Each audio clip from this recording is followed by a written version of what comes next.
next meeting dedicated to work with trauma in these dramatic situations related to the war in Ukraine.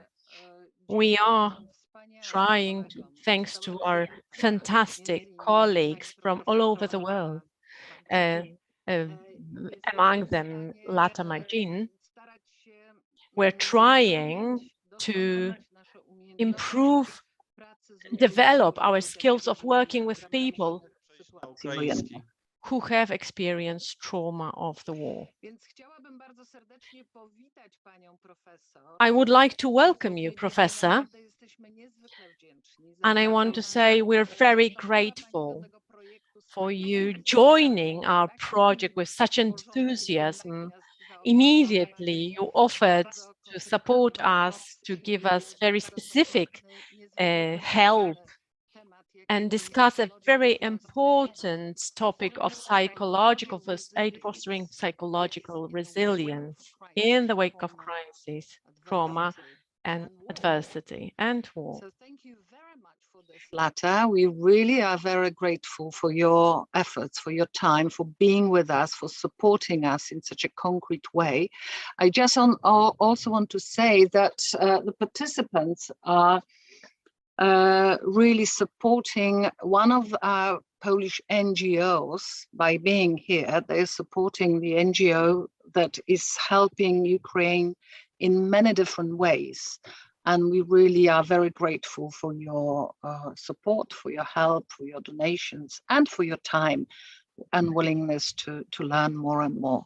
So welcome to Poland, Lata, and welcome to your talk on psychological first aid. Well, thank you, Iga, for putting this together and for inviting me to speak. It's my pleasure. And thank you to the team here, Joanna, Magda, and the others for putting this together. I'm delighted to be here. Iga, before I begin, I did not get any notification asking me if I wanted to translate it. So I just wanted to check in with you if there's something I should be doing before I begin.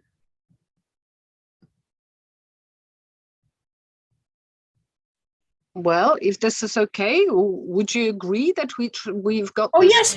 I thought you wanted me to do something technical on my end to enable it. Well, I don't know, Pani Magda. I understand that Lata knows everything now, and she's in full contact with the translators.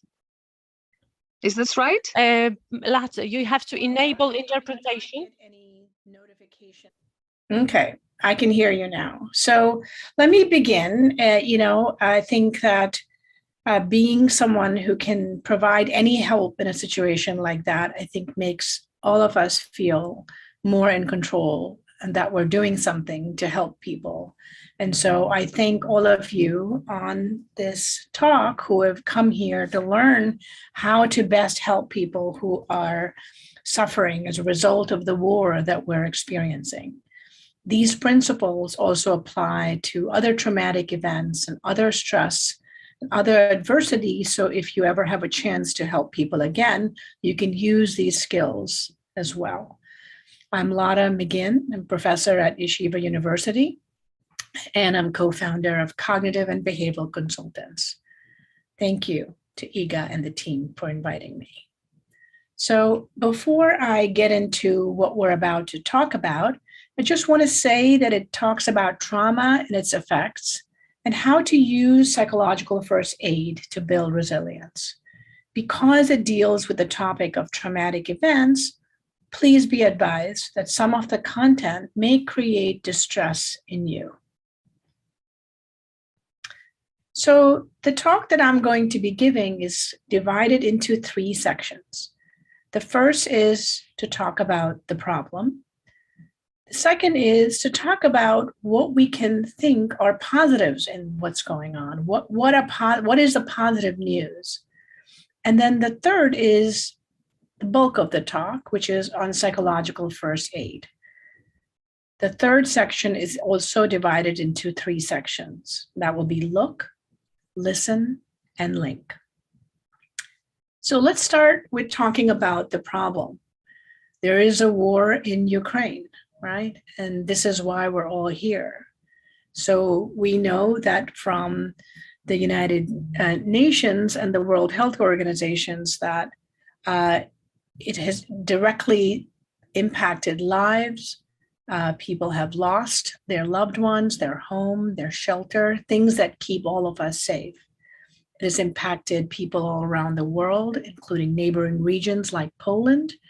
And hunger has become a big issue all over the world as a result of this war. So there are bigger problems that are coming from it. So 10 million people have become refugees as a result of this war. So we call this a traumatic experience for people. So what is a traumatic experience? When something life-threatening happens to you that is out of the range of what humans normally experience, we call that a traumatic event. So people who might directly experience it might be seeing others who have experienced it, or learning that it's happened to a close family member or friend.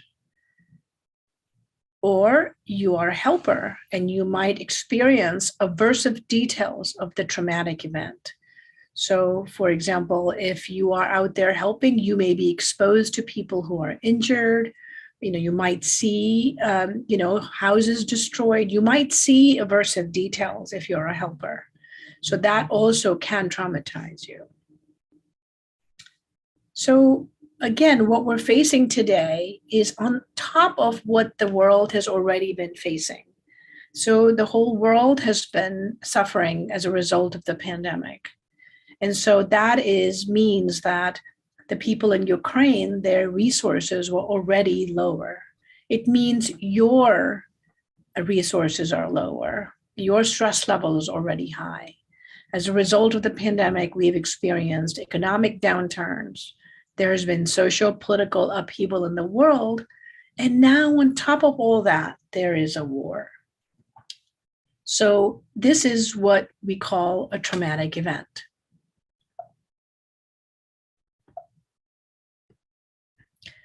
So there are many other examples. So certainly war, terrorism comprise traumatic events.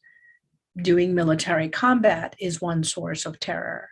If you lose a friend or family to suicide or an accident, if you experience shootings in your workplace, get injured, if you're physically or sexually assaulted or trafficked, if you have accidents of any sort, car accidents, civilian disasters such as the pandemic, fires, earthquakes, hurricanes, all of these comprise traumatic events. So what is a physical consequence when something like this happens, when crises happen and traumatic events? We know that physically individuals, families, entire communities may be affected. People, for example, in Ukraine, may have lost their homes, their schools, their loved ones, be separated from family, community, and need to relocate. And this is what Poland is facing, where a lot of refugees have come into Poland. As a result, people may have lost access to food, shelter, their medical assistance, and they may have seen things that are violent. They may have seen property destruction. They may have seen death up close. So these are all the physical consequences when a traumatic event like a war occurs. And then there are psychological consequences. So everyone is affected by a traumatic event psychologically, but people have a range of reactions to traumatic events. Some people may have no reactions. Some people may have very mild reactions. Some people may have very intense reactions. However, all of that is normal, and it can take days, weeks, months, or longer to fade. And these are all normal. These are reactions, are your body and mind's way of processing and adjusting to an experience that is out of the range of normal human experience. So as a result, your mind doesn't know where to place the traumatic event. So the analogy I will give you is that of a computer. So it's like a file that doesn't know what folder to go into. So as a result, it stays in the RAM memory of the computer, which is that temporary storage of the computer that allows you to pull up files very quickly. So when something traumatic happens, your brain keeps that memory of the traumatic event very uppermost in your mind. So it allows you to think about it over and over again, and ultimately it helps you adjust. And ultimately it goes into a folder where it doesn't affect you as much over time. And so this has been studied since, before World War I, where we know that all these reactions are normal, and over time, people will recover. So this is what we know. However, some people may need more assistance, right? So people who might have already experienced severe or multiple or chronic trauma, or may have had certain types of trauma. So let's say if someone who experienced the war in Ukraine and then was sexually assaulted, that would be an example of someone who might need more assistance. If people have a personal or a family history of psychological conditions, then that makes them more vulnerable to reacting to trauma in a way that they might need more help. Or they may not have as much social support, or they might have a physical health or disability. Sometimes people who are vulnerable, like the elderly or children or people from marginalized groups, so different ethnic cultures or women, may be more affected by this and may need more assistance. So this is the second part of the talk, which is what could possibly be positive about what's going on, because what's going on is so hard and difficult and horrible. So let's take in some good news. And the good news is that we know from research, actually dating back to the Renaissance, that human beings are generally resilient, even when they face the worst crises or traumatic events like this war. So the bulk of this were sort of observations from things like wars that we have noticed, but we also know there are research studies that show no matter what traumatic event you experience, the bulk of the people who experience them will recover physically and psychologically over time. And sometimes, and some people are affected more than others, and they might need more help. So they might need evidence-based treatments such as CBT to adjust or recover, and that's okay too. So that news is good. The more good news is that psychological first aid is strategies that teaches very practical skills that are very easily learned. And the good news there is that it helps you build that resilience, that ability to be strong when something happens to you, when something traumatic happens. So let's talk about psychological first aid. Now, this is the third part of the talk, and this is the longest section. So it itself will be divided into 3 sections: look, listen, and link.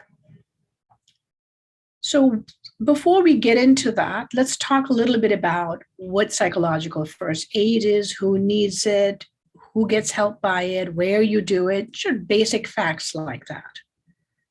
So let's talk about what psychological first aid is. It's not treatment, it's not psychotherapy, it's not counseling. It really is knowledge that we have gained with evidence about practical strategies that actually allow us to use our own natural ability to be resilient, and it builds on that. And it's based on findings that human beings are resilient and have an innate ability to cope. So psychological first aid, I will also refer to it as PFA, so psychological first aid. The acronym is PFA. So PFA involves humane, supportive, and practical assistance for people who are feeling very upset and distressed, but in a way that respects their dignity, their culture, and their ability in that moment. Also, psychological first aid is not given on its own. It's part of that broader emergency network such as the Red Cross or other units, like the government. So there's a whole team of people who tend to help when something like a war occurs. So psychological first aid is one part of it that deals with the psychology of the person. But it isn't psychotherapy. So who can provide PFA? People who are trained to provide PFA, like the people on this talk, are people who can provide PFA to people who have suffered a traumatic event. So that means that both professionals and lay people can be trained to provide PFA. And then who does PFA help? Research shows that really individuals of all ages, genders, religions, cultures, who are affected by a traumatic event or a personal crisis or a disaster, or a man-made disaster such as the war in Ukraine. And whether they are survivors, witnesses, or responders like you, helpers, that we know that it can help everybody, because we know that when something like that happens, that people may struggle with or face new challenges following the event.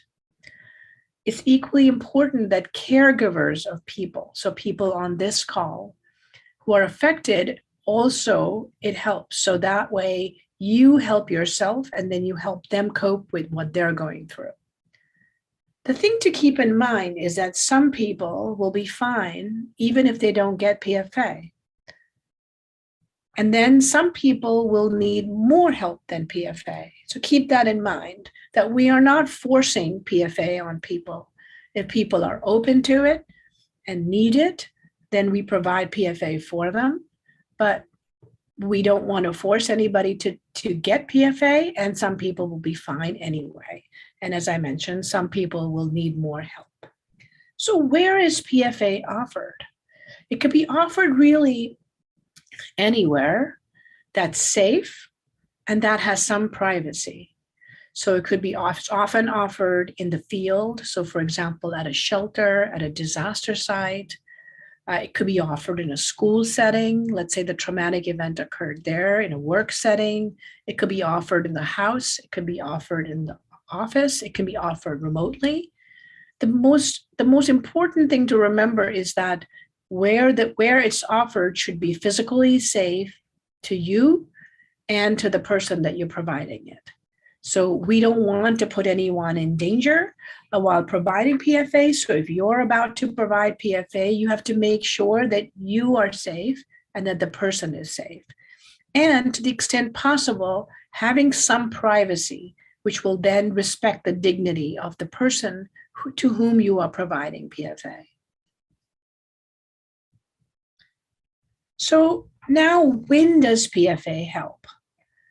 Okay, really when someone is in distress, someone is upset, during, immediately after, or shortly after something traumatic happens to them.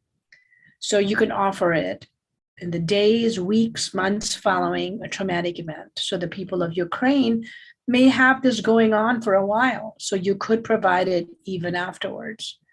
And it could be an emergency or a non-emergency. It could be a personal crisis they're facing or the larger crisis that we're facing today. So before we get into what it does and how you help people, we have to importantly go over some things that PFA does not do, okay? So it's really important that we not ask people to discuss the traumatic events that they're experiencing right after they've experienced it. Our brain is built in such a wonderful way.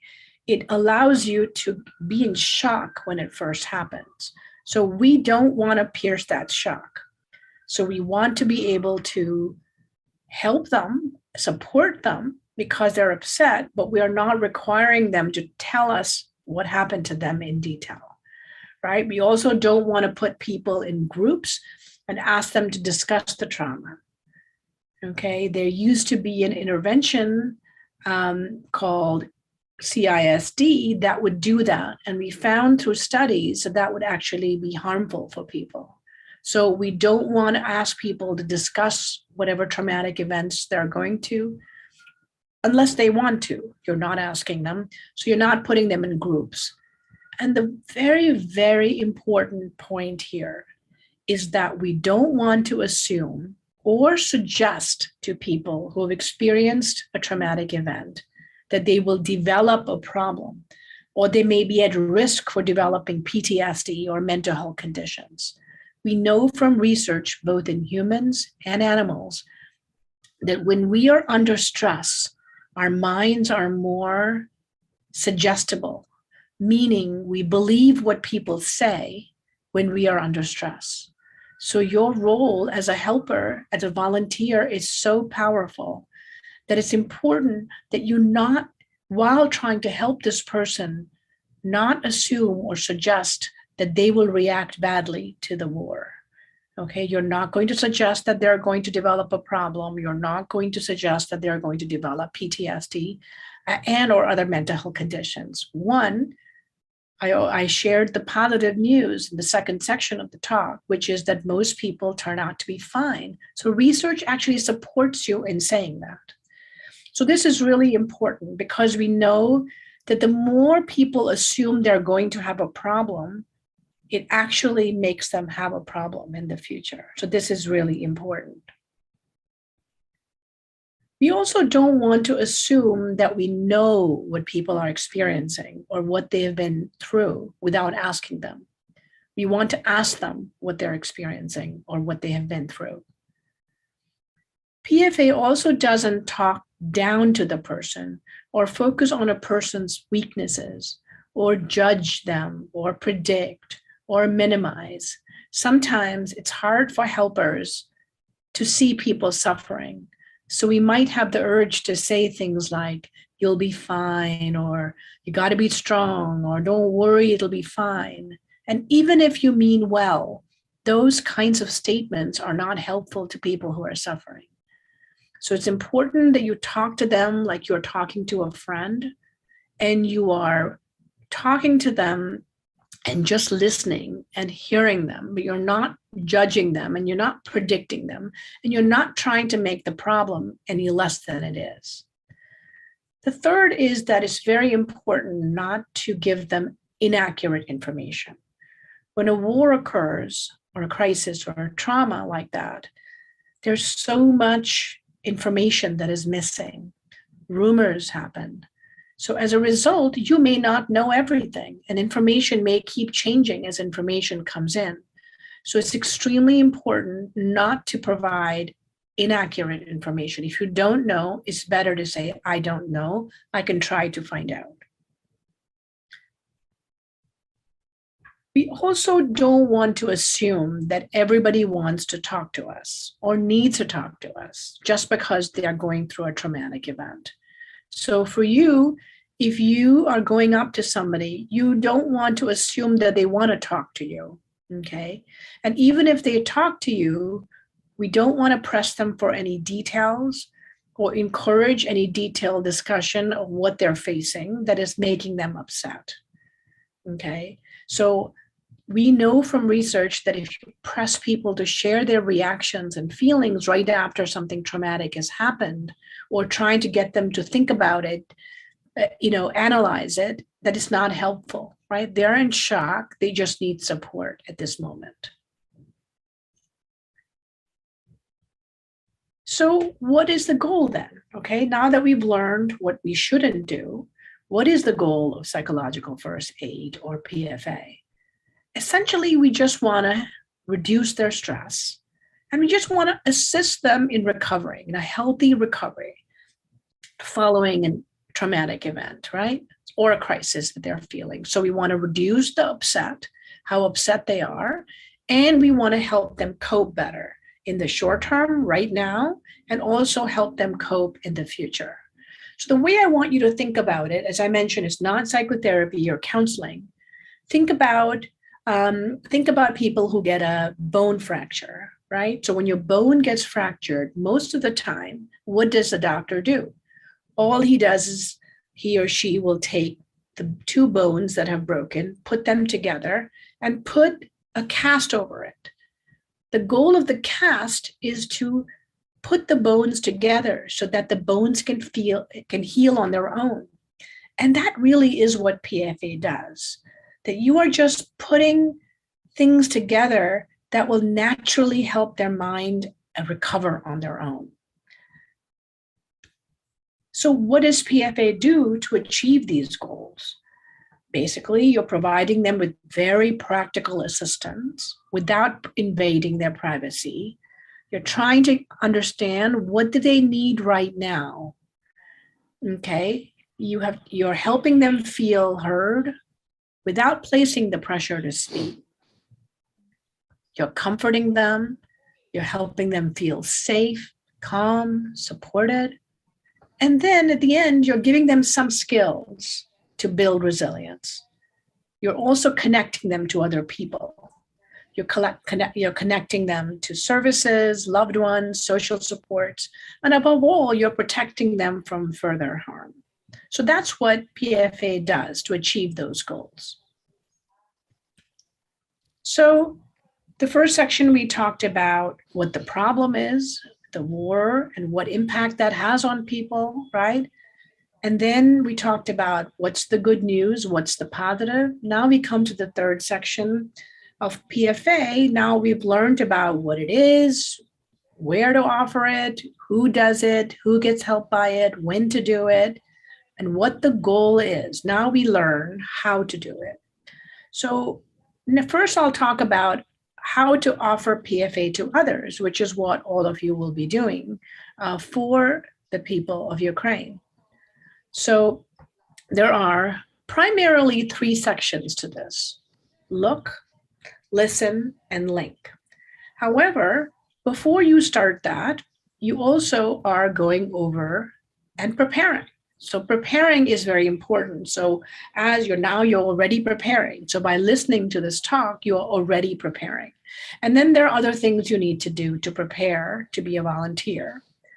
And then after you do that, then when you're ready to do it, then you look, listen, and then you link.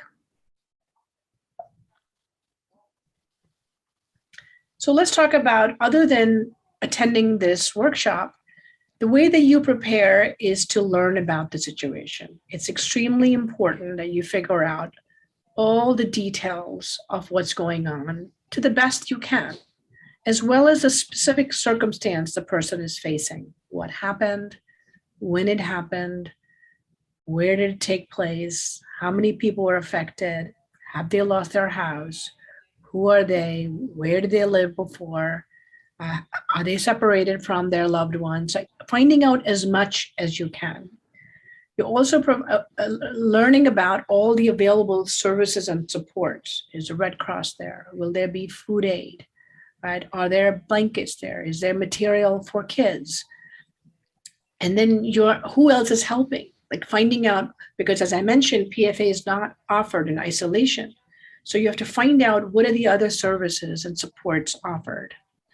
And then you also have to figure out whether there's a safety or security concern. Is the crisis for this person, well, it's not going to be over, but is it continuing? Are they still in danger? What dangers may be in their environment? Are there areas to avoid because they're not safe or secure, or you're not allowed to be there? So as much information you can find about the war, about the person's specific circumstances, and what services and supports can help them, it's really important. So then let's move on to look, right? So the first part is looking. What are you looking for? You're looking for safety, you're looking for needs, and you're looking to see who's upset. So there are 4 parts of it, right? So one is you're trying to figure out whether a person is safe. And then as you're looking around, there might be a lot of people that need help. And if you're going up to them, who do you go up to? Well, first you go up to people who need to be safe, right? Then people who have obvious basic needs, like you see someone whose clothes are torn, might need a blanket, or somebody's shivering. And then there are people who are more upset than others. You might go up to them. Or you might look for people who are more vulnerable, okay? So we talked about children, we talked about the elderly as examples. So this part of it is you're looking to see who is, first of all, you're looking to see if the situation you're entering is safe. Because as a volunteer, you want to make sure, again, that you are not placing yourself in danger. So you're looking to see if the situation you're entering is safe. And then you're trying to see whether, and if it isn't, if you are finding that you're approaching someone who is not in a safe situation, you want to be at a distance enough and see if you can help them, okay? And then what you're doing is you're trying to protect their safety. They don't have a place to stay, or they don't have clothes on them, right? You're trying to figure out whether the person who you're approaching has a need for safety. Then who else are you looking for? You're looking for people with obvious, urgent physical needs. Does anyone have urgent physical needs? Do they look thirsty? Are they hungry? Do they feel, are they shivering? You know, are they crying? Okay, so people with obvious urgent physical needs may need to be referred to those who can help, right? So if there are any physical needs, you may or may not. You may be able to give somebody a glass of water, but if someone needs something beyond that, like they need medication, you might need to refer them to someone who can provide medical help. So the first thing is to look and see who needs help physically. The second is looking to see who needs help psychologically. And this is where PFA helps the most, right? So when people go through a traumatic event, right, they have a lot of different emotions, and all of these emotions are normal to have. They might have anxiety, they might be afraid, they might have panic attacks, they might be sad, they might be crying uncontrollably, they might be expressing that grief to you, or they could be angry, irritable, frustrated. Maybe they're blaming themselves. Maybe they're feeling guilty that they left their spouse in Ukraine and they're now here in Poland. Maybe they feel some shame. You know, I should have left before, right? Maybe they're very reactive. No matter what you say, they get more angry. Or you might find someone who is feeling nothing. They look calm. They're not experiencing any emotion. Sometimes people feel elated. They might feel happy that they recovered, that they are no longer in Ukraine, that they came to Poland. So any of those reactions is normal. Okay, from an evolutionary perspective, we know that all of these emotions are normal human emotions. And these human emotions are there to protect us. The reason we have emotions is to help us move towards survival. So anxiety is a common reaction to danger. Now, everybody you're going to be helping is going to have some anxiety, fear, right? Because what they've experienced is very dangerous to their life and their way of living. So it's completely normal. And the good thing about these emotions is that the reason they're there is to actually help you overcome. And so when you feel anxiety, you can run faster, you can actually do many things that actually help them prepare for future dangers. So it's important for you to know that no matter how somebody is reacting, that it's normal. But for you, this becomes a sign that they need your help. So when you're looking to see who needs help, if you see someone having these emotions, and sometimes you can't tell what someone's feeling inside, but you can see physical sensations that they are showing, like they're shaking, or they look tense, or they look restless, they can't sit still, or they're very jumpy. You say something and they react very quickly, or they tell you that their appetite or sleep is affected, or they look tired, or they're not listening, they can't concentrate. So many such physical sensations will give you a clue that if I'm looking to see there are a lot of people who need my help, who should I go to? If someone has obvious emotional distress, that would be a signal for you to help them. You also want to look for people who are more upset or confused. Now, some people, when they have something traumatic happen to them, right, they react a little bit more.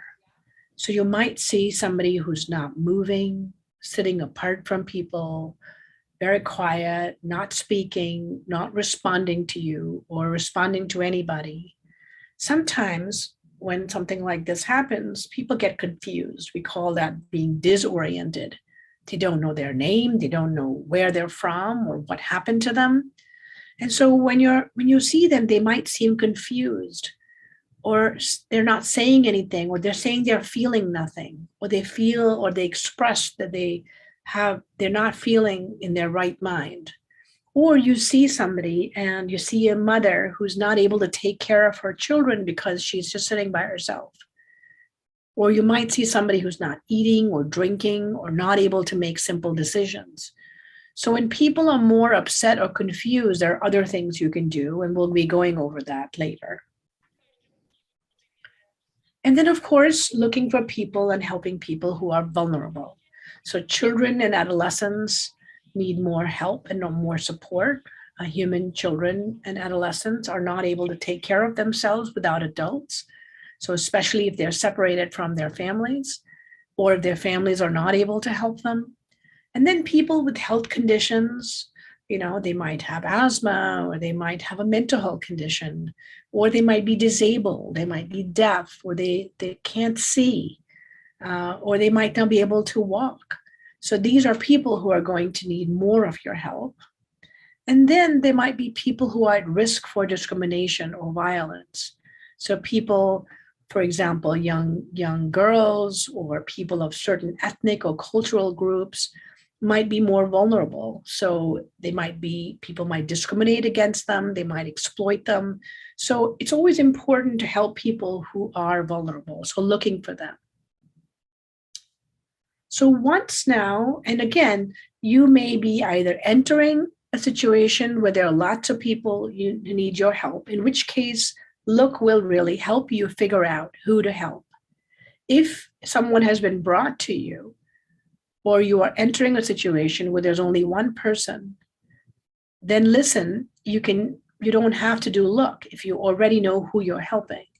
But the look part is really helpful because often when something like a war occurs, there's so many people who need help and you can't help all of them right away. So in the second part, now you're listening to them, and there are different parts of listen. So first is approaching people. So how do we approach people who may need support? And then how do we ask them about what they need? And then how do we listen in a way that helps them feel calm? So this is what this second section of PFA will cover. So the first part of listen is to approach, which just means you're making contact with somebody. The goal is you go up to somebody, or if someone comes up to you, you respond in a manner that is kind, compassionate, helpful. So you're taking the initiative to approach and respond to someone in need. And if they don't reach out, you can actively reach out. And otherwise, if someone is coming to you, you want to maintain a stance where you're open to others who approach you. And then you are speaking to them in private to the extent possible. At this moment, you want to approach them with care. So I mentioned being calm, kind, compassionate. And you also have to be culturally sensitive, that based on that person's culture, you may or may not know certain things about that culture. So being culturally mindful is very important. Now it's time to ask. So now we're going to be providing people with the opportunity to share what they're going through, and then to find out what they need. Now, they may need a lot of things, but you're trying to find out what their basic and pressing needs are. You are not going to be able to solve all their problems. So at this point, you are just inviting them and giving them an opportunity to share. And how do you do that? First, by just acknowledging what has happened, okay? They've just gone through a war. They've left their homes. They've come to Poland. So acknowledging what has happened is important. And then letting them know that it's okay to share what they've gone through. It's okay for them to share their feelings with you or any concerns that they have. But at the same time, you want to make sure that they only share, that you tell them that they only need to share what they're comfortable sharing with you. And all the time you are being alert for any safety concerns. If you learn anything at this point that the person is not in safety, that's the most important part of this. So right now you've gone up to them and you are just giving them an opportunity to share. And so at this point, now you need to figure out what do they need. So find out what their immediate worries and needs are. You don't want to go into detail or ask for any in-depth descriptions. And you might find that the person that you're trying to help starts to worry about the future. They might say things like, oh my goodness, is my home okay? Will I ever go back to Ukraine, right? And what you want to do is redirect them to the present needs. What can you help them with today? And then as they share what they need at this moment, you are summarizing it to make sure that you understand correctly. Even if you speak the same language, it's important that what the person is saying is still that you let them know that you've understood it correctly, in case there is something that you have misinterpreted. And once they tell you all the needs they have, they may have a lot of needs. So then you have to find out what is the most pressing need and concern today. So you're focusing on needs that are realistic, practical, and achievable. So if someone says to you, will I ever go back to my homeland? You will not be able to answer that question. You can say, I understand that you're upset. It must be hard not knowing when you're going back. How can I help you with what you need today? And then you're trying to make it realistic, practical, and achievable. And the third part is the actual listening. And this is a really, really important part where you are letting them know as they're talking that you understand what they're going through, that you are there to keep them safe, and you are there to provide comfort physically and emotionally. So listening, giving them your full attention, listening closely, staying close to them, and listening is really important because then you're not distracted, you're not trying to do other things, you're not on your phone, you are giving them your full attention and you're listening closely. And then it's time to put yourself in their mind, in their place, and see the world through their mind. How would it be if you had left your homeland, if you couldn't find your spouse, if you didn't know where you were going to live? And then you have to communicate that to them. So the person that you're talking to has to feel that you are interested in listening, that you're there, available to help, and that you understand what they're going through. You're also letting them know their reactions are normal. It's very hard for people who may not have been upset before. When they feel anxious or they're crying or they're angry, they might feel, what's wrong with me? Why am I reacting like this? Or let's say they have no feelings. They might be thinking, what is wrong with me? I don't feel anything. No matter what, you are letting them know that their reactions are normal and without any judgment. If you feel that their reactions are excessive, it doesn't matter. You are communicating that their reactions are normal. And it's really important for us as well as helpers to help people who are suffering, letting them know that their suffering is real. Because it's so painful to see people who are upset that we have a tendency to want to make them feel better right away, that it's going to be okay, everything is fine. Everything is not fine. So you are helping them to know that their reactions are normal and that you get how hard this is. I know how hard it must be not to know where your husband is. It must be so scary to not know where you're going to live or ever go back to Ukraine. I get it. I understand. That has a powerful effect. We know from research that really has a powerful effect on the person that you're trying to help. And for some people, just that alone will be sufficient.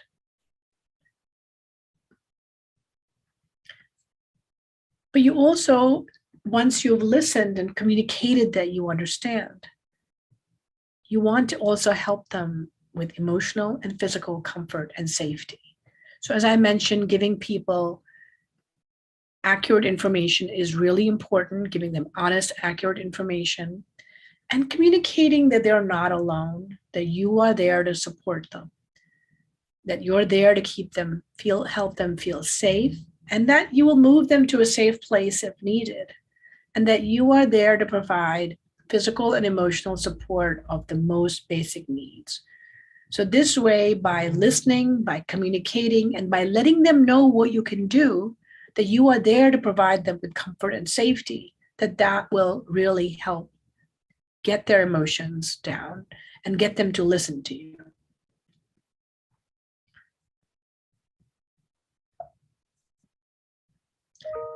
Now, I mentioned that some people might be so upset that they're not able to listen to you. They might be confused, they might be overwhelmed, they might not know who they are, what they're doing, they might be dazed. Or they might be so upset, they might be crying a lot and you can't even get them to listen to you, right? So we have these techniques that we use to calm people. We call it grounding techniques. So we help them just feel a little bit better. So the most important thing if someone is confused or so upset is that you remain calm and you continue to normalize how they're feeling. So you do want to give them some space, not crowd them. You can still say, I'm there to help here, remaining calm, quiet, present, and you're not trying to invade their privacy. You're not asking them a lot of questions, okay? You're just continuing to say, I understand you're upset. I completely get it. This must be so hard. You know, what you've gone through, I get it, right? Continue putting yourself in their shoes. It must be so difficult. I get how hard this is for you. Now that you're continuing to do that still. However, some of them may need more. So what we do in moments like this is to keep people in the present moment because they're so upset because they're thinking of the past, they're thinking of the future, and that's what's making them confused or upset. So what we do is we give them tools to keep them in the present moment if they're confused or disoriented.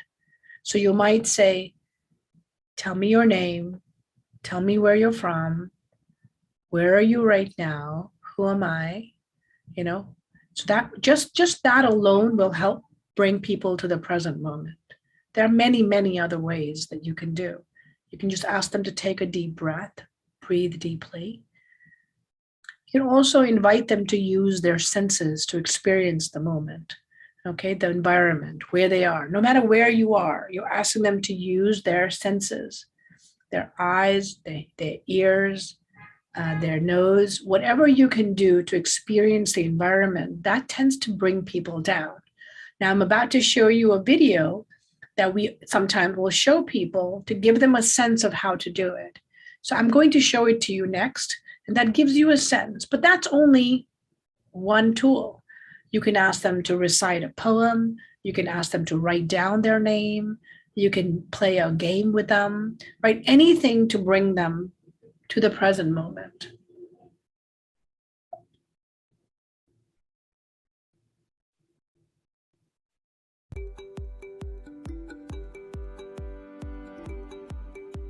This technique will take you through your 5 senses to help remind you of the present. This is a calming technique that can help you get through tough or stressful situations. Take a deep belly breath to begin. Number 5. Look around for 5 things that you can see and say them out loud. For example, you could say, I see a burger. I see a bird. I see a soccer ball. Number 4, feel.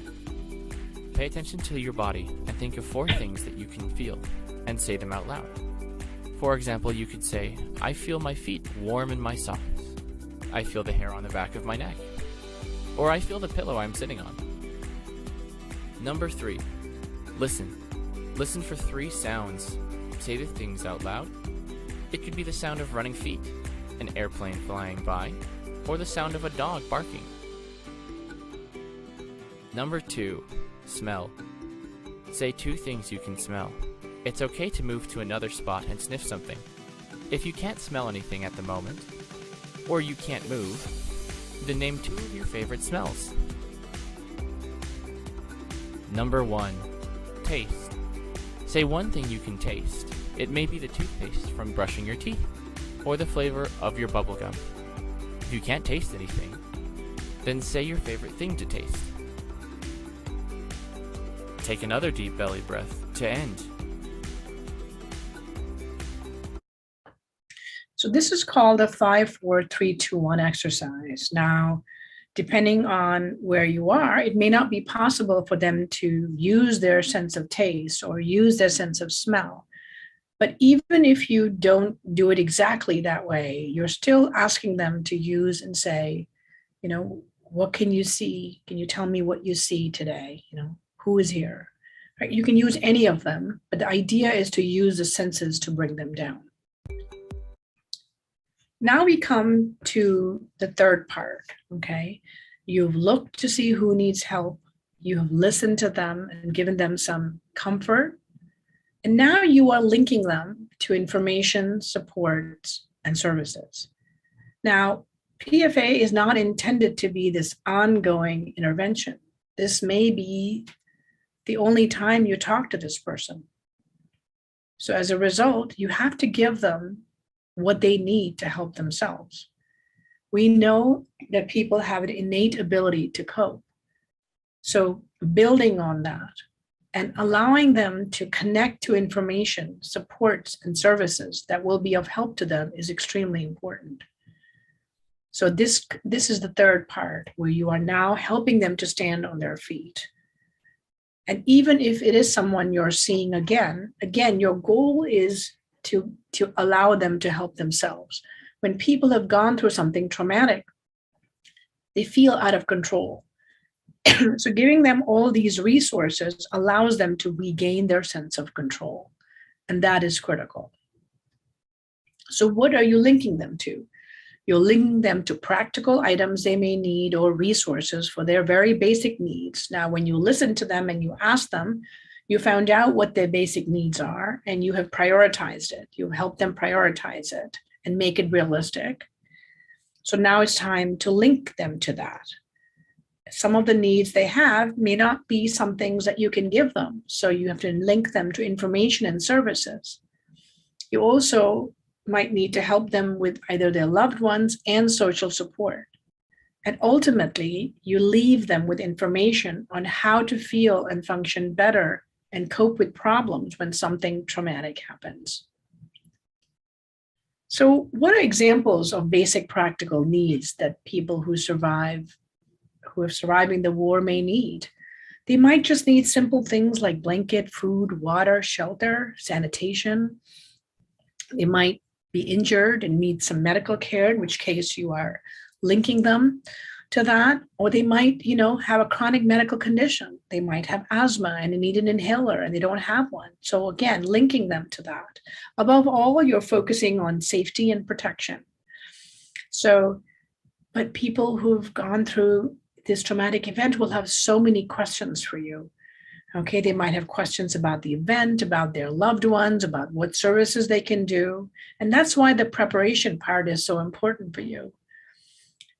Sometimes people just want someone who is willing to listen. And now you've already done that, right? And so that may be enough. Sometimes practical needs that they have, they want to be able to contact their loved ones. They might need a telephone to call somebody. It's also the case that people might have some specific support they need related to their culture or religion. And so being mindful of, respectful of their culture and religion, and asking them what are needs they may have. They may want to pray. They may want some items so that they can pray, right? So that is important, that they might need some specific support. Or they might want to be consulted and involved in decisions that affect them, right? You are helping them as part of an NGO, and it may be that you know something about what's going to happen to them. And they keep in mind that the person you're helping with might want to be consulted and involved in these decisions that are affecting them. So these are some of the basic practical needs that many survivors have. So let's start with just linking them to the practical items or resources for their basic needs, right? So now that you found out what they need, you can give them the blanket, give them food, give them water, even just giving them a glass of water if you see that they're thirsty. You're continuing to listen, offering support, right? And there might be unique needs. So for example, there might be somebody who needs for their child to be fed, they might need a bottle or a cup, okay, or something to soothe the baby, right? So there might be specific needs that they have that you can either give them or get for them. All the while you're continuing to listen, you're continuing to offer comfort. And if this is the last time you're going to see them, and you follow up and you say, I'm going to follow up with you, if that's possible, then you need to follow up. But if you can't, then you're not promising that at all. So this is sort of physical needs. But the most important part, once those practical things like blankets or sort of physical things, you have to link them to available information and services that they need now or they will need in the future. So they might need information, for example, there are only certain things that you can provide, so they might need to link them to others who can meet other needs, such as the Red Cross. And again, you want to build on their ability to be strong, naturally strong, so you can give them practical suggestions for how they can meet their own needs. How can they register to receive food aid? How can you help them to be able to register as opposed to registering for themselves? Of course, if they're not able to register for themselves, then offering to do it. But to the extent you can, helping them to help themselves is really important, because what we know is that people feel so out of control. So as a result, as soon as they start to feel that they can take care of themselves, they start to feel better. So you're meeting their needs and you're helping them to meet their needs. And again, there's so much rumor. There's so much information you won't have. So it's important to, again, give them the information you have. If you know something, it's important to share it. What happened? They may not even know the extent of the war going on, right? They may not have heard everything that's going on. They may not know what's happening to them. They may not know anything about their loved ones. They may have questions about their safety. So as a result, making sure you say to them, I don't know the answer to that question, but I'm going to find out for you. Okay. And then it's important that you tell them where you're getting this information from. One, because that way, if they want to get that information, they can go there. But also, so they realize that this is not your opinion, that you are relying on some source to give them this information. And that way, if that source was inaccurate, they will realize that later, right? The idea is that you're not answering questions as if you have all the answers. So you're finding information on all available services and treatments that are available to them.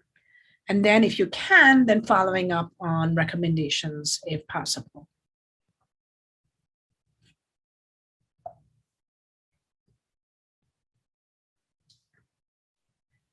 Now we know from research that the biggest buffer against mental illness is social support. So connecting people with their loved ones is really important, and other types of social support. So keeping families together, not separating them, right? And for people who are alone, right? You're helping to share why it's important, okay? How important it is to have social support, how important it is to have social connection, and to follow their cultural rituals. You can also share how important it is to talk to people we trust and share their problems. You're not forcing them to share. to you or to anybody else, but you're just communicating that if they trust anybody and they want to share, they can. And again, you're reminding them there's no need to share details. You don't have to feel pressured to share anything. But social connection is important. It is important to find some people that you trust. And that's going to help with your recovery. And then once you've communicated how important it is, then you are linking them to that support. Now, one is you are that support person for now. So you can spend time with them.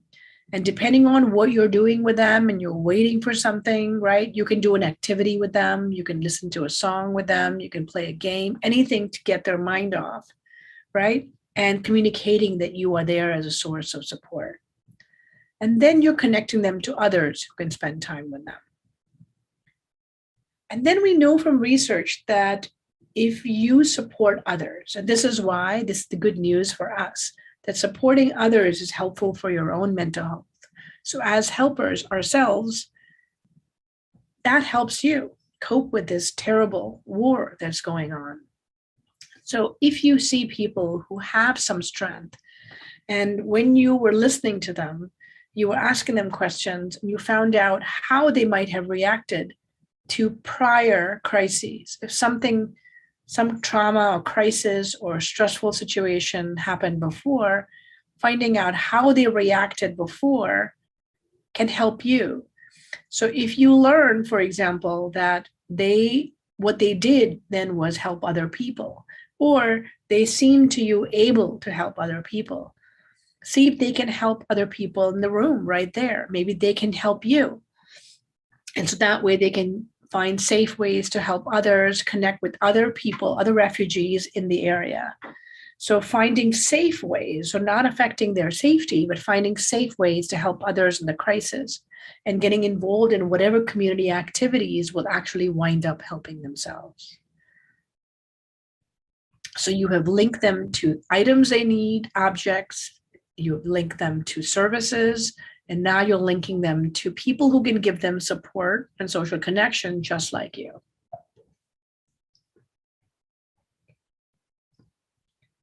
And at the end, you're helping them, you're just giving them information. Now, remember, these are some of the tools I'm going to show you is what we go over in therapy once people come to us.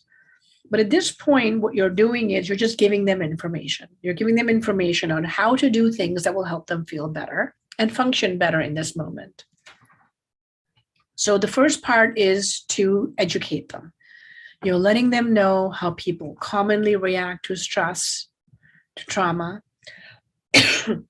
and you are communicating that it's normal to feel all these emotions, right? That it's completely natural for people not to feel something or to feel too much. And that even people who feel very, very intensely turn out to be fine over time. Now, of course, this war. We don't know when it will end. So we don't know how long this is going to go on for. But still, what you're communicating is how commonly people react. You're letting them also know that what they do and what they don't do can make things better for them or worse for them. And so that way you're giving them information about what kinds of things we know, what lessons have we learned about what helps people when they go through a traumatic event. And as I mentioned earlier, ask them what they've done well in the past to cope with very difficult situations. And then you can invite those tools as well, because people have very natural coping ability. So the way they've coped in the past, if that applies here, helping them to use that is really important. You can also help them plan about what stressful things may be coming up. So it sounds like tomorrow you're going to apply for food aid. And it sounds like then you will hear about, what happened to your husband. So this is going to be a very hard day for you, right? You're anticipating what kinds of stressful things might be coming up for this person. So beyond educating them on what helps, what doesn't help, you're giving them that information now. If they're already doing things that are helpful, you're praising them. And then you're giving them information on basic skills.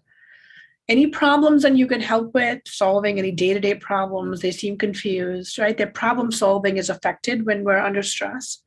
So if they say, well, I don't know if I should go here first or there first, you can help problem solve. And you can work with them and encourage them to create a plan, okay? And help them cope based on the skills that you're giving them. Here are some skills that you can provide beyond what we've already discussed. What we know is that what we do when we're under stress or going through a traumatic event can help us or not help us, right? So what is helpful to do? It's important to get enough sleep. And this is what you're telling them, right? And you're doing for yourself. Getting enough sleep, resting, taking breaks, eating healthy meals, drinking water regularly. We also know that sticking to routine, structure, making things predictable. So any family or cultural rituals, to the extent possible, of course, they're not in their home environment. They can't do everything they did back home. So to the extent you can help them follow a routine and do any of the rituals that were important to them is really important. You're letting them know that any kind of taking walks, any kind of exercise, even if it means walking around in a room, or using methods to relax and be in the present moment, whether it's walking, whether it's breathing deeply, or just using self-talk to calm themselves down. If they're religious, helping them to see that prayer can help them, music, and you're emphasizing that doing practical things in the here and now is really important, that their mind will keep taking them to the future. And it's important for them to figure out something practical they can do today to get back to normal as much as possible. Now, again, you've already mentioned this to them, but talking to people they trust and spending time with family and friends. And if they don't have their family or friends there, then whatever social connection that you're connecting them, spending some time with them is important. And again, you spending time with them is already doing that. Now, what are things that are better not to do? Now, these are all things when in the United States, when we had 9/11, I was part of a task force where we found this information, like what was helpful to do and what was helpful not to do.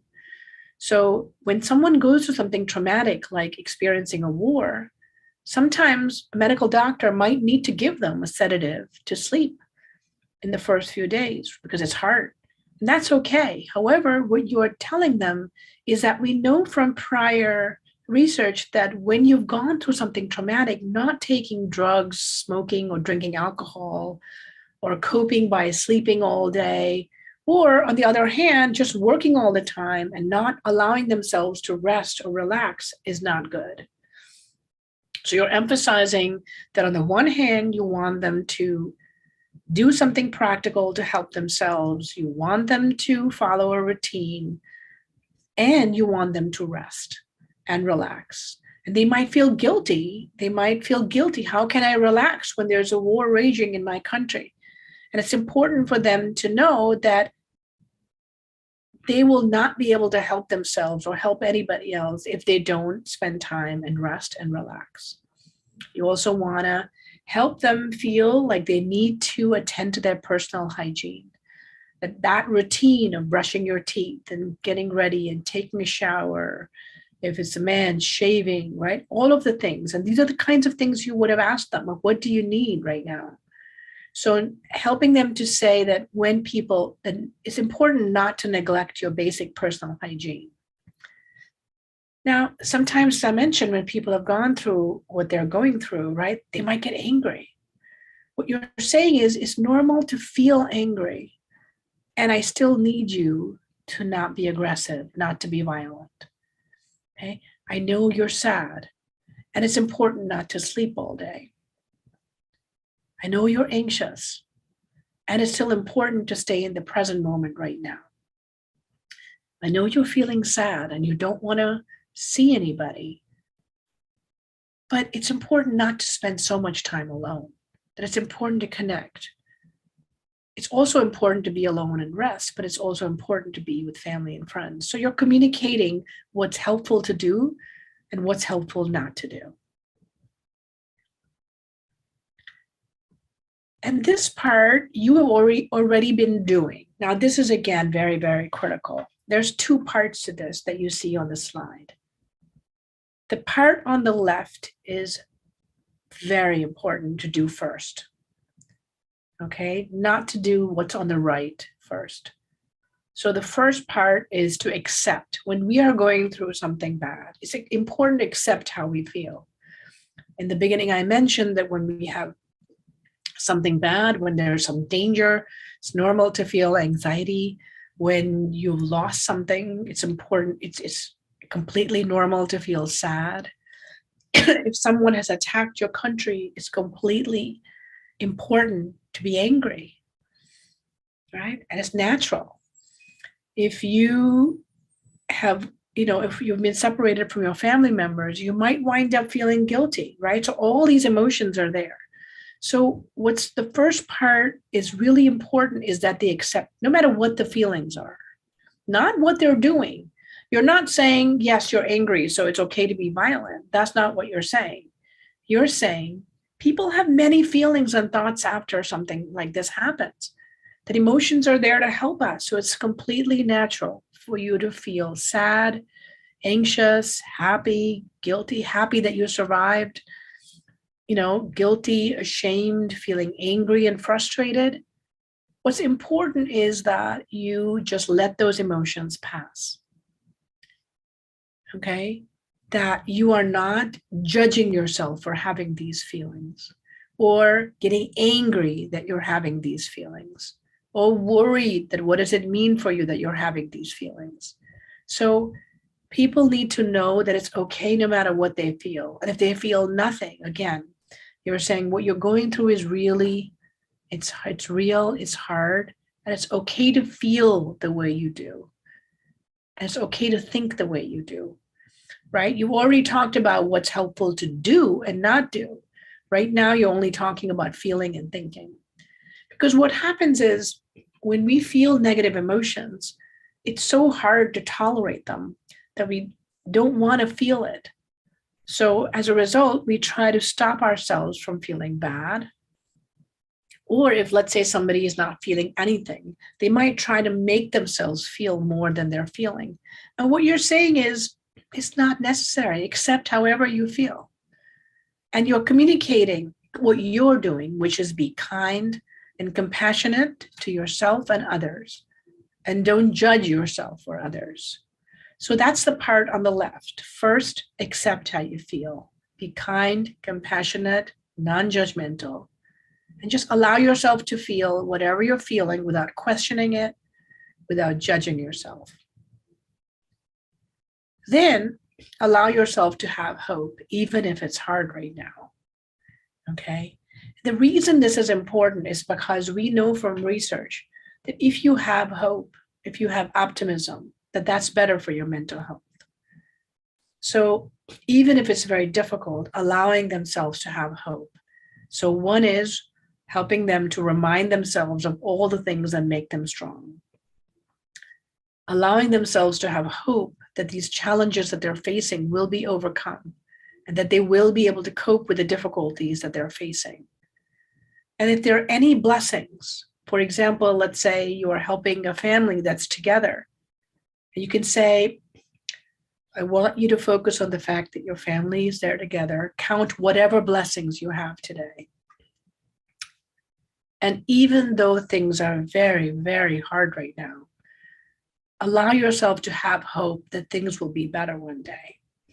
And we know how powerful this is for the human mind to have that hope. But I said to you, it's important not to do the part on the right first or by itself. The reason is if you just go and do that and you don't do the first part, then what you're doing is, at least what the person is hearing is that you're saying everything is going to be all right. And you're not saying that. You're saying this is hard. You're right to feel the way you do. I get how much you're suffering. And you are helping them to see and have hope for the future. So this way they get that you understand how much they are suffering, and that one day having some hope for their ability to cope with difficulties, for whatever blessings they have today, and hope that the future will be better. And now let's focus on those people that might need more help, right? So people who are vulnerable, maybe they need more protection, they might be exploited more, right? So children and adolescents, people with health conditions or disabilities, and people at risk for discrimination or violence. So let's talk about children and adolescents. Because of their age, they are vulnerable. They're vulnerable because they can't take care of themselves. They need an adult to do that. They might be separated from their families. And if they're alone, they are more likely to be at risk for exploitation, especially girls. When a chaos and trauma and war occurs, right? Children are often separated from their caregivers. So as a result, they might be, taken into gangs or trafficked. So that's why helping children and adolescents is really important. And of course, how they react depends on their age and their development level. And what we know is that, let's say you're working with a family, we know that children take their sign from the adults around them. So if you're the adult around them, or if it's their parents around them, how the adults react will help them react. So if you see a family and your mother is completely crying and hysterical and is not able to calm down, it's important to move her aside, use the calming, grounding techniques, and then working with the child to help them calm down, right? Letting them know that this is hard and stressful, and helping them to feel that things will be okay, right, for them right now and today. And of course, some children might react better than others. So how children react to a major disaster like the war may fall into 4 categories. One, the older children might try to understand and try to become over-involved with it, or they may become so overwhelmed that they detach from what's going on around them, right? They may not want to listen to any information, or they might get so scared and wary that they don't want to be around people. And often children might regress to a less mature behavior. They might get clingy, they might need more parental assistance, they might need more self-care, they might start looking like younger children, in other words. So let's look at them. We'll look at them separately, but before I go into them separately, let me go over some general guidelines. What's most important is that you reunite children with their families with the help of child protection agencies. If a child is separated, you may not be able to help with that. And to help caregivers, support caregivers in taking care of their own children. So let's say there's a mother who is hysterical, you calmed her down, you're using grounding techniques to calm the person down. Then you're allowing her to feed her child, as opposed to you feeding the child, because you want to help them help themselves. And again, safety is important. Sometimes children might need you to listen, talk, play to them. Just like with adults, allow them to feel whatever they're feeling. And again, depends on their age, but it's important not to give children too many details, right? The way that you might give an adult. Same thing as you did with adults. If you found out how a child has coped in the past to something stressful, learn how they've coped before, and then encourage them to use those behaviors. So these are just general guidelines that you can use. Now, young infants just need to be kept warm, held, comforted, right, and fed. So we want to keep them warm and safe, keep them away from loud noises. If there's a lot of chaos or loud noise, moving them to a different part. Cuddling them, hugging them is important, and keeping them to a regular feeding and sleeping schedule if possible. And speaking in a very calm and soft voice.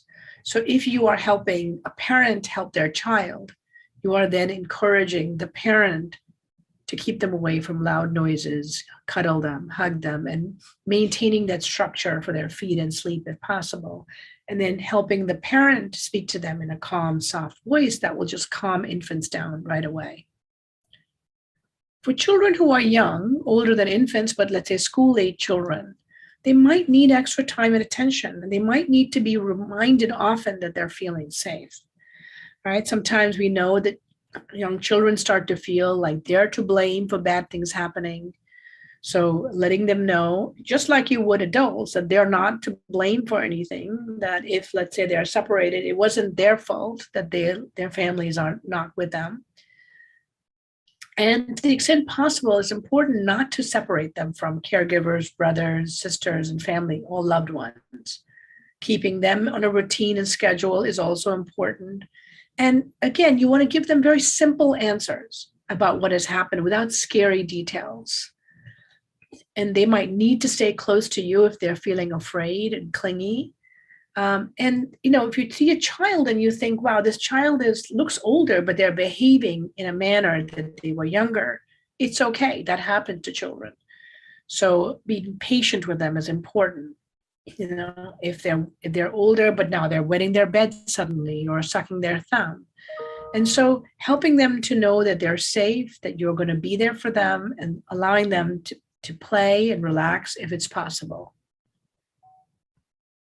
As we get to older children and adolescents, they also need your time and attention. They also need structure and routine. But they may need more facts about what happened and what's going on. And they want you to talk to them, not talk down to them. You want to talk to them, so they want to be treated like adults. So again, you can allow them to be sad. Don't expect them to be tough. You might think, all right, you're older now, you can handle it. Come on, let's say there's an older adolescent who is more upset than a younger child. It's important not to say, come on, you're stronger. Look, your brother or sister is reacting so much better. Toughen up. It's okay. People react differently. So allow them to be sad. Don't expect them to be tough. And then listen to whatever thoughts and fears they have without being judgmental, but still setting clear expectations and rules. What dangers are they facing? How can you support them? How can they best avoid being harmed, right? And because they're older, you can do what you do with adults, encourage and allow opportunities for them to be helpful. Now, again, if you're working with the parent of a child, these are things that you can communicate to them, right? Understand that your children might start behaving like they're younger. It's important not to tell your child that they shouldn't feel this way, right? So whatever I'm sharing with you to share with them, if you're helping the parent, you can communicate this information to the parent. And then finally, those people who are at risk for discrimination or violence. They have health conditions, women, girls, certain ethnic groups, people who are disabled, they're deaf, they can't walk.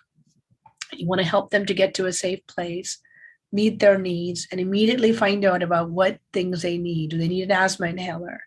Do they need some other medication for their heart, right? And you want to stay with them until someone comes to take care of them and connect them immediately to a protection or support agency. We know that people in these groups are much more likely to be exploited, and as I mentioned, girls can be trafficked easily. So it's really important that we connect them until there is a responsible grown-up who can take care of them. So this is psychological first aid as you're giving it to other people. For the last part of the talk, I will be talking about how to help yourself. But we have talked about what the problem is, what the good news is, what the positive is, and then we've talked about psychological first aid. You've prepared, and then you've looked, listened, and linked. So before we end, I want to encourage you as volunteers to take care of yourself. First of all, before you volunteered, I hope that you learned what is involved and realistically assessed if you can volunteer. Because even though helping others is really good for our well-being, it can also cause stress. So it's important that you take time to take care of yourself and to rest and reflect That's really, really important, because you've seen that by being a helper, by volunteering, by helping others in need, you might need help yourself. So all the tools that we went over, use PFA on yourself, practice PFA on yourself. Look and see, do I need help? Acknowledge your feelings. Listen to yourself, accept all the feelings you're having, right? And then link to the information we went over today. Learn how to adapt by using that information to help yourself. So beyond using PFA skills to help yourself, right, to manage your stress, to manage your compassion fatigue, keep reasonable working hours, rest in between, even for short periods. You know, maybe you'll work with another partner who does shifts and doing shifts with people, right? You also have to accept that you may not be able to help everyone. So practicing self-compassion is really important. Reminding yourself that you're doing good and that you're doing your best. And then using other volunteers in your friend circle and your loved ones to support you, because you're supporting other people. Having your family support you in what you're doing is extremely important, because otherwise you're going to be burnt out. Okay, so I want you to think of it this way. For example, when we are in an airplane, we are asked to put our own seatbelt before we put the seatbelt on our child, right? You have to first be in a mind space to be able to help other people. Otherwise, you're not able to help anybody. And then resting, relaxing, and then reflecting on what you're going through. So helping others going through a crisis is not easy. So take the time to acknowledge what you've accomplished, take pride in what you're doing and have done, that you are making a difference in the lives of the most vulnerable people. So that way you rest, you reflect, and relax, okay?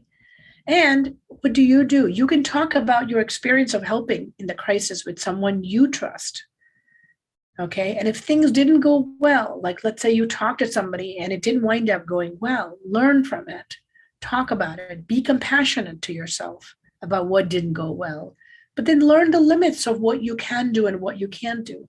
Maybe there are certain people it's harder for you to help, okay? Maybe if you're helping children, you get too upset for them.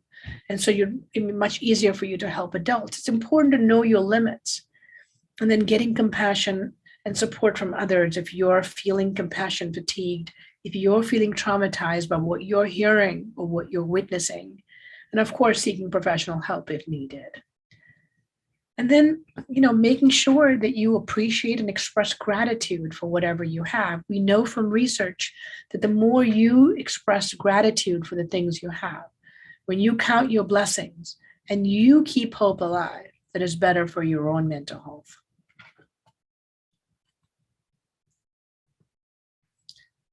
And then finally, just recognize I wreszcie już you can't help everybody. That assume that most people are resilient, will recover on their own, right? But that some people may need skills for psychological recovery, or they might need CBT. So you can then refer them later, but do not suggest to anyone that they're at risk. People are suggestible when they're under stress. So it's important that we not suggest them. And the end, just remember that balanced optimism improves our well-being. So try to convey to yourself and to the people you're helping to keep hope alive. Balanced optimism. You're not promising them that the war is going to end, things will be okay. You're just saying one day, you will feel better. One day things will be okay, right? So they need to have that hope alive and need to believe that they're resilient. So it's important for them to realize that. Well, thank you very much. If anybody would like to ask me any questions about the presentation, I've put my email down. So if you have any questions, don't hesitate to reach out. Thank you very much.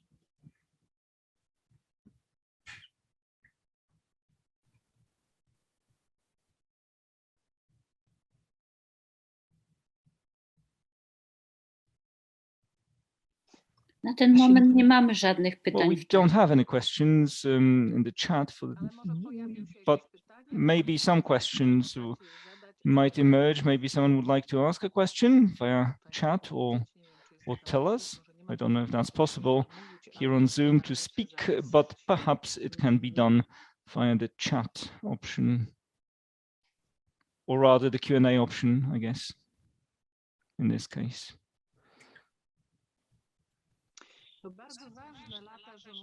Well, it's very important, Lata, that you've been talking about helping oneself to make this realistic, to realign what we have, you know, to kind of adapt our impact on the situation. We have to keep in mind that we need to stay healthy, and there are so many people really getting involved in Poland in all areas, really, and in all kinds of ways, and we are quite concerned that at a certain point this may have a negative impact on these people. It's as if they didn't set themselves any borders sometimes, you know, no limits, but it's a natural reaction, this first phase of enthusiasm and of energy also to help others. But we know that this may actually turn into weariness, and people might experience fatigue at the end of the day. So what do you think about the situations of this kind of natural, you know, getting into this state of weariness, of fatigue, of being weakened by this whole situation? Yeah, I think that's the time that I think that that's completely natural. We know that people who help others can have this happen to them. So it's really important that people, first of all, ask themselves, like, do I need a break? Okay, or even if, let's say, you have the energy and you haven't begun volunteering, it's important to ask yourself, what is involved? What will I be seeing? What will I be doing? What will I be hearing? And is that something I can do at this moment in my life?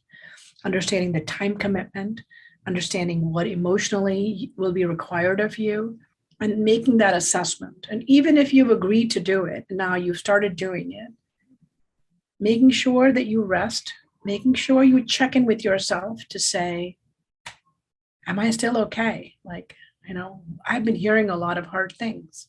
Maybe I can use the PFA skills for myself. You know, going back and thinking about how you can listen to yourself. How can you rest? How can you stick to a routine? Making sure that you are all the things that you're trying to do for others that you're doing for yourself. And if needed, just taking a break. And then when things are over, our mind needs to process them. So maybe talk to a friend about what you just went through, you know, helping somebody else. Maybe keep a journal, right? Maybe contemplate on it later, because when things happen that are so out of the range of normal human experience, that it winds up being right up in our memories and it can affect our emotions deeply. So it's important that you not be afraid of your emotions. The fact that you feel sad, or let's say you're trying to help somebody and you start crying, right? Obviously, if let's say you have tears in your eyes and you're hearing someone's sad news, and that's okay. But making sure that you are strong enough at that moment to support them. And if you feel that'll be hard for you to do, non-judgmentally keeping yourself away. It just means you're human, but maybe you can do something else, and that's fine too, right? So accepting your own emotions, accepting what you can handle, right? And not mistaking how you feel for what you can do. You might be really anxious and really sad and still be able to help people. So realistically assessing your strengths is important. And then realistically, you know, taking breaks and not overworking just because you feel so passionately about it. Mamy tutaj pytanie. Yes, we've got a question here from a participant. How to react in a situation when people expect, actually they demand even more than we can give them? Because in schools we have a wave of hate also, you know, Polish and Ukrainian children, hate directed against Russian children. So any actions we might take in this respect? Yeah, I think that's important to accept that people might get angry with you, They might get angry with you because you can't give them what you need. It could be that they want information and you can't give it to them, or they want something and you can't give it to them. So it's important to stay calm and not get frustrated, and remind them of what you can do. So you can say, I completely understand that you are angry. I completely get that you want this information, and I really wish I could give it to you. I will try to find out and I will give it to you. I wish that I could do this for you. I get why you want it. So on the one hand, you are normalizing how they feel, and yet you are reminding them of what you can do. But of course, you want to keep yourself safe. So if there's any danger in the person being violent to you, it's really important to get your supervisor, and important for you not to place yourself in that position. And the racial discrimination, you said, it's completely natural that people might be terrified of that and want you to protect them. And I think it's important to help them see that when people are under stress, there's a natural tendency to get angry and frustrated and take out their anger on other people. And to understand that accepting how they feel and yet not behaving differently to those people is really important, because you can't control what people feel. But what you're doing is you're encouraging them to do what they can do. So you're not promising things you can't deliver, and you are not, you're helping them. You can't control what they'll do. All you can do is encourage them to not do it. But you're empathizing with how they feel in that moment. Ja mam takie pytanie od So I've siebie. got a question, a personal question, because in Poland, there are many families that have actually taken some people from Ukraine into their homes, into their apartments. And sometimes these are single people, single individuals. And I have been receiving more and more signals about these people being unable to cope mentally, psychologically. Do you have an idea of how to perhaps, integrate these people somehow to connect them with others, because they are sad in these and being within a community would help, even meeting some other Ukrainians. I'm talking about refugees who are also individually accepted into people's homes. So there's a problem with connecting with others. Right. So I think that the people who have been taken into the homes need to be connected to the people who are other Ukrainians. And then the people who are taking them into their homes, right, if they're going through a hard time, connecting them with other people who are helping the Ukrainians will be really important. So they understand that they also need support. It's hard to take someone who is traumatized into your house. It's hard to be there for them. So it's important that they're connected as a community so they can share experiences, spend time with each other. So that way they're not always giving, that they're there. And then also learning practical tips about what other people are doing, how are they coping. It will also allow them to keep their own limits, right? Knowing your own limits, what can I do? What can't I do? And then ultimately, if all of that doesn't help, then maybe it's time to say, I'm not able to keep this person in my house. Okay, how can I help move them to a place that is better for them? Because I am right now under so much stress that I don't want to make the situation worse for myself or the person I'm trying to help. So knowing the limits of your own abilities is really important. You might mean really, really well. This kudos. It's amazing that you're taking somebody into your home. And please make sure you're safe, that you're feeling emotionally healthy, and get the person to a place or a person that can help them today. It doesn't mean you can't help them in the future. It just means right now you've done enough, or right now it's difficult for you. And maybe you can help in a different way. You might still want to help, but maybe there's a different way that you can help. So really accepting where you are without judgment, right? You might mean well, but don't judge yourself at this moment. Are there any other questions? Yes, it's a tremendously important aspect. Polish people who have actually taken so much, taken on so many duties, and they reacted in this unique way. Definitely, they will will start feeling an increasing burden of the situation, because these are conditions. They have limited living conditions. Also, small apartments, small flats. It's not that you let out an individual flat where you don't live. You actually live together. The families accepting refugees and the refugees. So, and in Poland, we say that, after 3 days, guests start to become a bit more than guests, and they become too much. And it's important to think about that hopefully the war will end as soon as possible, but a long time will pass before these people will even be able to make a move, not to speak about moving back into their homes. So I also wanted to talk about these volunteers who help on a daily basis, and they clash against this suffering of people, 24/7, basically. Yeah. And at the same time, us Poles, we have a lot of tendency to feel guilty, to raise the bar really high, to raise expectations constantly. And how should we navigate all this? You're saying, yes, find your limits and take care of yourself, but right, we are dealing with people who may have some loyalty related obligations. They may know how hard Poland was traumatized as a country. Poland is a country which underwent trauma, and we may feel this obligation. We may feel obliged, despite all the difficulties we have, we may feel obliged to help. What then? What should we do? Yeah, I think that's perfectly natural. I think, yes, we are all obliged to help.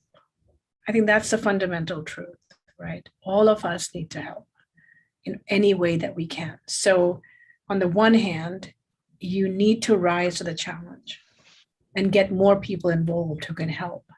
So that is absolutely true. You will be going beyond what you normally do. That's absolutely true. And I think where you need to maintain your limits is when you feel that I'm in a place right now that I can't help myself, that I am suffering so much, that I am worried that I might not be helpful to this person, right? So if I have reached the point where I might, not be helpful to the person, or start getting angry with the person, or if I'm able to, if I start to resent them, right? So that's the balance, right? The balance is, of course, all of us need to do things that we are not doing normally. We are working all hours, we are helping everybody, and these are your neighbors. Of course, you want to help them. It's a matter of just doing whatever you can to help yourself while you're helping them, and really to know your limits, meaning if you reached a point of suffering that you are not useful to anybody, then that's the point where you say, okay, what else can I do right now? And it doesn't mean you can't help. It really is a matter of figuring out, how can I best help? Okay, what is the best way that I can be of help to people in the situation? So it's not either I'm helping or I'm not helping. It is to say, what can I do? Maybe I can go out and get more volunteers. Maybe I can help with, having people call people, so maybe I can be the one giving people information, right? So figuring out what is your best ability to help in this situation. And of course, you will be doing things you didn't expect to do. So part of it is accepting that it will be harder for a while for you, for your whole family, for your country. And yes, you will have your own worries about what this means for your future with the refugees coming in. There's like over 10 million refugees, right? So I completely get the worry. And so allowing yourself to have it. So let's say you feel guilty, like, how can I worry about my own future if I'm trying to help them? Allow yourself to feel it, right? To say it's human, it's natural human inclination. I'm going to be worried about myself and my family and my own country. And yet I'm going to behave not the way I feel. I will still help, but it's okay for me to feel this way. It's okay to be worried about myself. I can still help someone and still worry about myself. So just non-judgmentally accepting where you are and figuring out what you can do and you cannot do.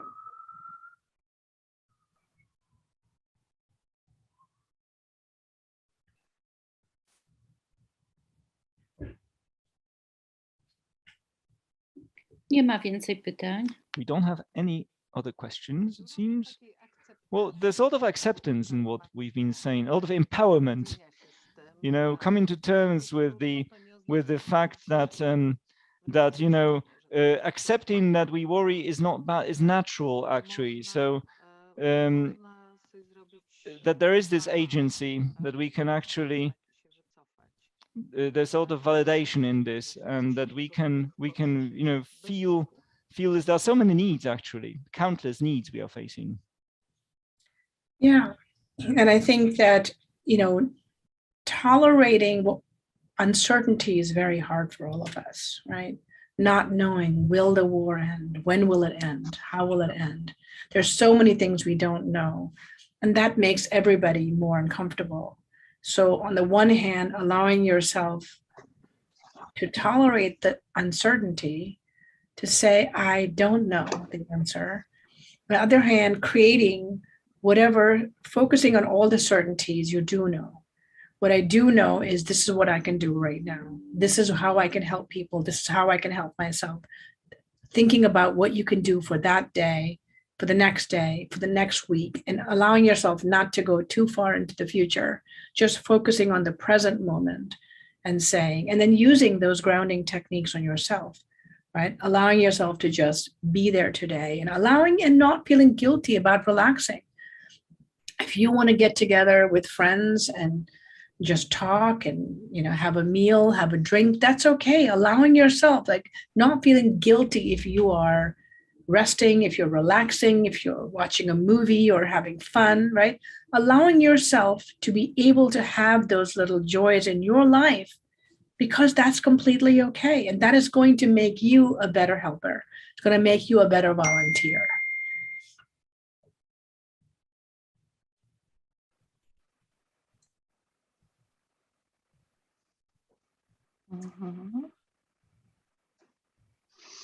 Czyli tak naprawdę mamy bardzo dużo do zrobienia. So we actually have a lot to do, so it's worthwhile to get involved. It's good to notice that these needs are there and we can contribute to helping these people. Yeah. But we need to do it mindfully and in a wise way. We need to learn it.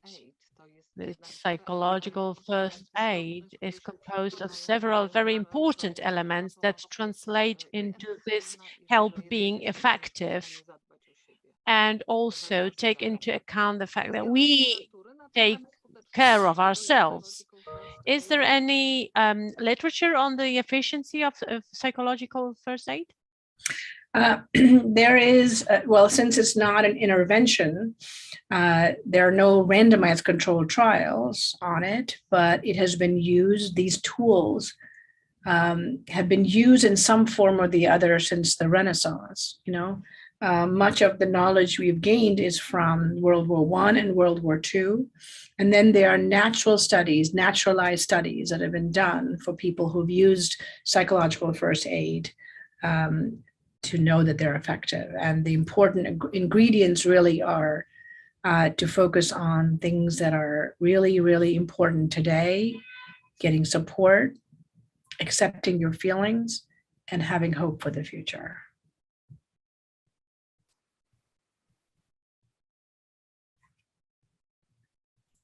So in summary, we went through psychological first aid, you know, learning what a traumatic event is, learning what PFA is, right? So what to do, who does it, how does it help, and then learning how to prepare, how to look for people with needs, how to listen to them effectively, how to provide them with emotional comfort and safety.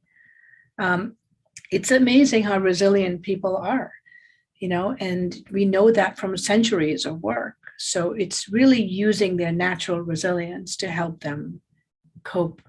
And you might have the need to do things for people, but know that you are helping them by allowing them to help themselves.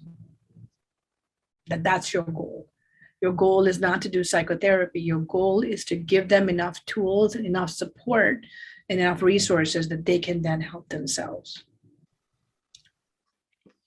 Are there other Well, Lata, thank you so much. It's been really very informative, very, very important piece of information. A lot of acceptance, as I'm saying, to whatever we experience. And the normality is so wide, and really we can see here all sorts of different reactions, and that's okay. Let's accept it, and let's not lose hope. Yep, that's very critical. Excellent. Yes, absolutely. All right, well, thank you very much for inviting me to speak. I'm really thinking of all of you right now so much. It's such a hard time for your country, helping everybody else, and I really am so filled with admiration and pride at what everybody in Poland is doing right now. Thank you.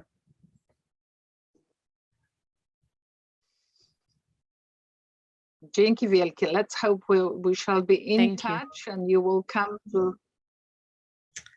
to Poland again, as you have been right now. Yep, I would love to come to Poland. That's a dream. Thank you so much. Okay, bye-bye.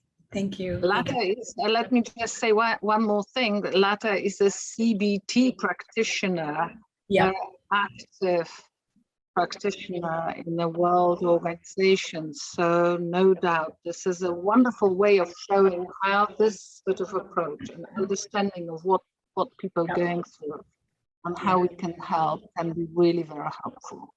Thank you so much. Thank you so much. Appreciate it. Thank you, Joanna. Thank you, Thomas. Thanks a lot. Okay, bye-bye. Bye. Bye-bye. Thank you. Bye-bye.